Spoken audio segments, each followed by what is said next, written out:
Hold up signs over everybody's head. Hi, my name's Scott. I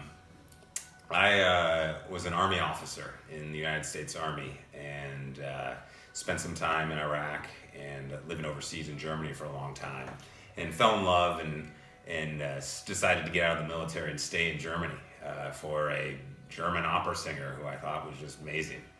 And so without any plan or focus in my life, I just kind of went with things, and I didn't have any mission after like what you have in the military.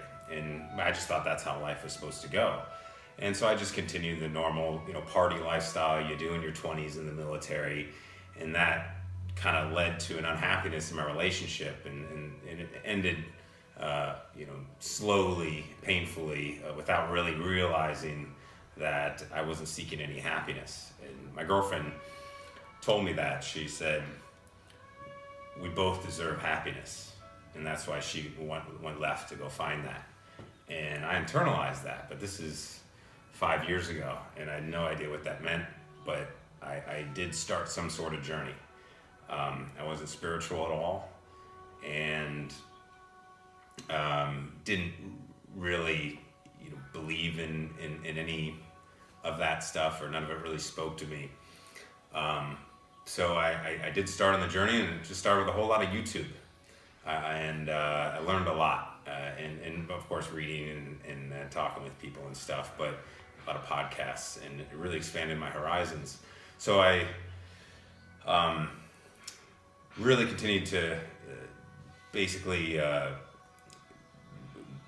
go strictly to alcohol in my free time. Now that I was home alone without a girlfriend, I could go out to the bars as much as I want, and hey, I'm single again, but that led to drinking at home, and just that's what I did with my boredom, and that continued for years. It was just a continuous cycle that I didn't see any real end for.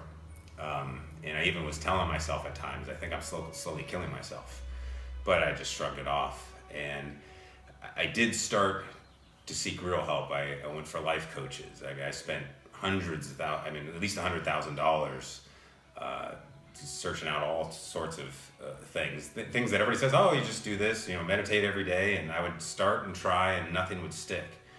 And I blamed it on the alcohol, and it was really what I found here at the center is that it was the depression that was really not allowing me to break out of any of that. So I'm lucky that I had done those YouTube videos and learned about Ibogaine and knew it was an option. And 3 months ago, or almost 3 months ago, my dad died very suddenly. It was very shocked all of us. He was very young, and I thought I was handling it fine because I didn't even feel anything when I got home. Sure, I missed him, but I wasn't sad or anything. But something told me I got to do something drastic, because I have so many opportunities with my life. I'm creating awesome things with my business, and it was all holding me back. So I Googled and found Ibogaine, Mexico, Sunrise Center, and called up Haley and booked it right away. I just said, hey, what have I got to lose? I don't have time to do a year-long process of figuring out who I am anymore. I already tried all that. It didn't work. Luckily, I live in San Diego, and I was close enough where it wasn't a problem for me. I would recommend anybody don't make distance an issue. Get down here. Luckily, I didn't have that barrier. So it all started getting picked up at my house. So if you fly in, you get picked at the airport, I'm sure. But quick drive down here, only took about an hour. Juan's real cool, and chatted us up, and kind of got to chat a little bit about hey, what are we doing? Because we're all very nervous, and it's understandable. But he brought us in very comforting. And when we got down to Rosarito, and we pulled into this amazing, quiet seaside village with these beautiful Mexican villas everywhere. I mean, quiet during the week because there's nobody here during the week. So it was basically, we had this whole village to ourselves, complete with a pool and a seaside ocean, 2-minute walk down with the beach and sea life and all that stuff to experience. So I was welcomed in, and immediately on the first night, got to meet everybody. Met Abraham and Hector and the girls, Aurelie and Sandra and Marsh. How do I say her name? Sonia. Sorry. And we started that night with first we learned what we were in for this week, because I knew about the combo. I knew that was a detox thing, and I knew I needed that, of course, for alcohol, and food addiction. Of course, I was eating. I was a CrossFitter. I was paleo. Eat everything healthy. I know all that, and I couldn't internalize it and follow through with it anymore. I'd put on 40 pounds. I mean, I'm normally much less than that and very fit, and just last year it really went downhill. Thankfully, I had love and support from my girlfriend to keep me so I could get here. But so we started with the combo, and I knew it was going to be. I expected it to be, very, very hard. Very, very uncomfortable feeling. But it was over so quickly, and it wasn't that bad at all. And you felt amazing afterwards.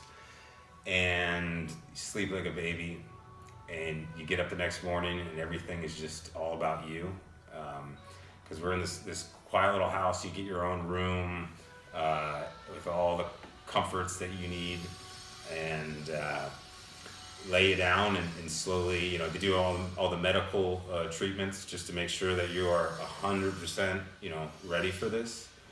And we slowly started the Ibogaine process, and it takes a while to kick off, but it's kind of a amazing experience, because you don't understand where you're going, but you immediately know why you're there. And it's a long process, but it kind of happens in a lot of flashes. And once you're ready and you can start seeking the insight you're looking for, I mean, it tells you. Everything I thought I was asking I needed help for was not what I wanted help for. It gave me a completely different answer that, of course, answered all those other questions.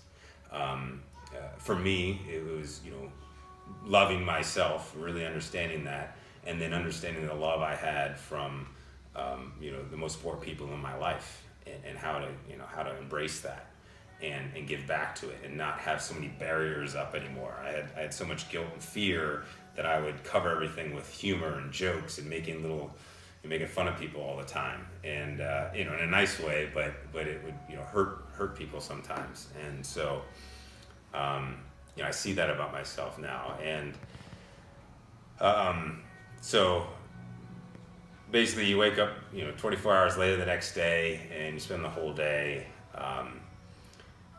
sad and happy at the exact same time. It's you're quite euphoric, and you're realizing a lot, but it was just profoundly insightful. Then we just chilled out for the next couple days, and then we did the other treatments, which I didn't really know about at all, the Changa. And I thought it was going to be something like a marijuana feeling, honestly. And I thought, okay, this is to help my dopamine and serotonin levels get back to normal, and I'll just kind of relax and chill. But that showed me a whole nother realm of possibilities and what this life is about. That it blew my mind. The way I described it is, you have to understand context. Like if I was in a war, if a bomb goes off, it's just shock and you're scared. But it's not out of context. You can expect that to happen, even in a regular setting. Bad things, crazy things can happen. But if you were sitting at home and a Tyrannosaurus Rex walked by, that would be a shock. And this is the equivalent that was. And the awakening that had for me was amazing. And we just kind of slowly reintegrated the next day. Went into town, got some food, did a little shopping, got a massage, and then the next part of the process was to do the sapito. And I was because of all my YouTube videos, I had learned a little bit too much. So I say, don't do that. Of course, come here, trust in Isaac. Isaac has everything 100% in the exact process and order how it's supposed to work for you. I trusted him, immediately. I didn't even know he was going to be here for a little bit, and then, after the Ibogaine, it was like full, just love and trust of this guy is here to save me. And so I can't thank him enough for that. And when I got to do DMT the second time, I was more prepared for it and much more relaxed. And that took me inside myself. I felt like I was back in my mother's womb and really could understand the true essence of who I am and why I'm here. And I also understood why my dad died. And it was to sacrifice himself for me and my sisters and my mom.